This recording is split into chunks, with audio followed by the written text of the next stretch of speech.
Hello friends, পশ্চিমবঙ্গের লক্ষ লক্ষ রাজ্য সরকারি কর্মচারী এবং পেনশনভোগীদের নজর এখন দেশের সর্বোচ্চ আদালতের দিকে।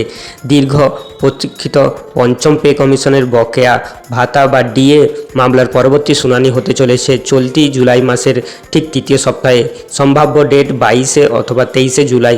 কিন্তু এবারের শুনানি কেন বাকি শুনানির থেকে আলাদা তা নিয়ে এই ভিডিওতে বলবো, এবং এই নিয়েও বলবো যে সরকার যে ঘোষণা করেছে 2008 থেকে 2019, তাহলে যারা 2010 বা 2012 বা 2015-তে রিটায়ার্ড হয়েছে তাদের কি টাকা দেওয়া হবে, এবং তারই সাথে বলবো যে শিক্ষক ও শিক্ষাকর্মীদের নতুন করে যে জল্পনা ও আশা দুই বেড়েছে তাদের কি হবে।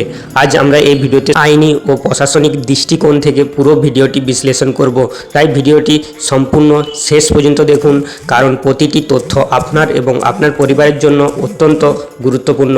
মূল বিষয়ে যাওয়ার আগে আমরা একটু পুরনো দিনে ফিরে আসি বা পুরনো তথ্যে ফিরে আসি। গত 22 জুলাই 2026 সুপ্রিম কোর্টে এই ডিএ মামলার শেষ শুনানি হয়েছিল, আর সেই শুনানিটি ছিল রাজ্যের সাম্প্রতিক পালাবদলের পর প্রথম শুনানি। রাজনৈতিক ও প্রশাসনিক ক্ষেত্রে এই বড় পরিবর্তনের কারণে সরকারের সদিচ্ছা বা পরবর্তী পদক্ষেপ ঠিক কী হতে চলেছে তা কিন্তু সেই মুহূর্তে সম্পূর্ণ পরিষ্কার ছিল না। ঠিক এই কারণে মামলার মূল সংগঠন confederation of state government employees এর আইনজীবীদের পক্ষ থেকে পরিস্থিতি পরিচালনা করার জন্য সুপ্রিম কোর্টের কাছে কিছুটা সময় চেয়ে নেওয়া হয়েছিল।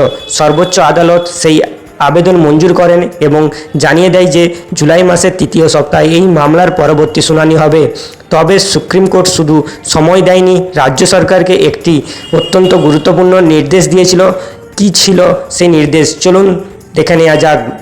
হ্যাঁ, গত শুনানিতে সুপ্রিম কোর্ট স্পষ্ট নির্দেশ দিয়েছিল যে পরবর্তী শুনানির আগেই রাজ্য সরকারকে আদালতে একটি স্ট্যাটাস রিপোর্ট বা খতিয়ান পেশ করতে হবে। সেই রিপোর্টে রাজ্যকে জানাতে হবে নতুন সরকার গঠনের পর কর্মচারীদের বকেয়া মহার্ঘ ভাতার টাকা মেটানোর প্রক্রিয়া ঠিক কতদূর এগোলো, সরকার এই দীর্ঘদিনের সমস্যা মেটাতে বাস্তবে কী প্রশাসনিক পদক্ষেপ নিচ্ছে বা নেওয়ার পরিকল্পনা করেছে তার সম্পূর্ণ হিসাব আদালতের সামনে রাখতে হবে। আইনি বিশেষজ্ঞদের মতে এই স্ট্যাটাস রিপোর্ট কিন্তু অত্যন্ত ভাইটাল, কারণ এই আগের সরকার সরকারি কর্মচারীদের বকেয়া ডিএ অন্তত 25% অবিলম্বে মেটে দেওয়ার নির্দেশ পেয়েছিল, কিন্তু বাস্তবে তা সম্পূর্ণ বাস্তবায়িত হওয়ার আগেই রাজ্য থেকে রাজনৈতিক পট পরিবর্তন ঘটে। এবার নতুন সরকারের সদিচ্ছা কতটা তা এই রিপোর্টের মাধ্যমে আদালতের কাছে পরিষ্কার হবে। এবার আসা যাক এই মামলার সবচেয়ে বেদনাদায়ক ও জোরালো দিকে, তা হলো গ্র্যান্ট ইন এন্ড বা অনুদানপ্রাপ্ত প্রতিষ্ঠানের কর্মচারীদের চরম বঞ্চনা। রাজ্যের স্কুল, কলেজ, পৌরসভা, পঞ্চায়েত এবং বিভিন্ন স্বশাসিত সংস্থার সাথে যুক্ত লক্ষ লক্ষ শিক্ষক ও অশিক্ষক কর্মী, বিশেষ করে যারা আজ জীবনের শেষ প্রান্তে এসে দাঁড়িয়েছেন, অর্থাৎ অবসরপ্রাপ্ত প্রবীণ মানুষেরা, তারা কিন্তু পঞ্চম পে কমিশনের বকেয়া ডিএর একটি অংশও আজ পর্যন্ত পায়নি।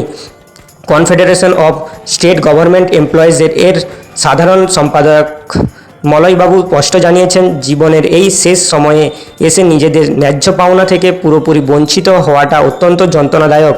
এই সমস্ত প্রবীণ মানুষেরা আজ সামাজিকভাবে এবং আর্থিকভাবে চরম হতাশার মধ্য দিয়ে কাটাচ্ছেন।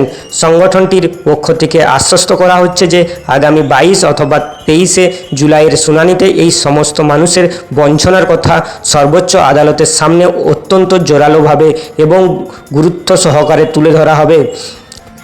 এবার বলি, বকেয়া ডিএ না পাওয়ার পাশাপাশি আরও একটি বড় আইনি ও কাঠামোগত প্রশ্ন উঠতে শুরু করেছে।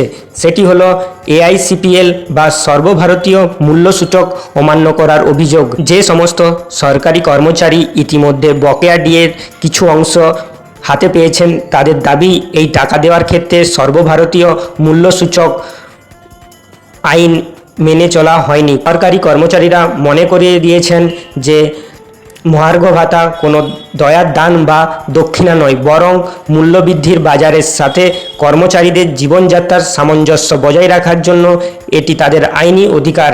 এরই মধ্যে গত 7 জুলাই রাজ্যের অর্থ দপ্তরের পক্ষ থেকে একটি নির্দেশিকা জারি করা হয়েছিল, যেখানে বলা হয় কলকাতার ব্যাংক অ্যাকাউন্টযুক্ত অবসরপ্রাপ্ত কর্মীদের বকেয়া ডিএর 50% মিটিয়ে দেওয়া হবে। নির্দেশিকা তো জারি হলো, কিন্তু বাস্তবে কি দেখা গেল না? অভিযোগ উঠেছে নির্দেশিকা কাগজ কলমে রয়ে গেলেও বাস্তবে টাকা মেটানোর গতি অত্যন্ত ধীর, যা কর্মচারীদের মধ্যে নতুন করে ক্ষোভের সঞ্চার করেছে।